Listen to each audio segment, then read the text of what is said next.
Hey foodies, welcome back to my channel. If you're new here, you're welcome. So today we're going to be making this yummy banana bread. So if you're looking for a banana bread recipe that is super moist, bursting with banana flavor, then this is the right recipe for you. It comes together so easily, and I finished it up with raisins, almonds, chocolate chip, dark and white chocolate chips. So if that's what you want, or you want to twerk it a little bit with something else, sure, go ahead. Please don't forget to subscribe, like, share. Thank you.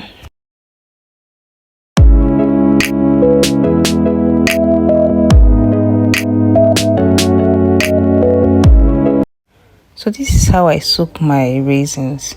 But if you don't take alcohol, you can soak it with lemon. That also works, okay?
If you try this recipe, you won't be trying any other banana bread recipe. This is the hit. Thank you for watching. Please don't forget to subscribe, like, share. Thank you. See you on my next video.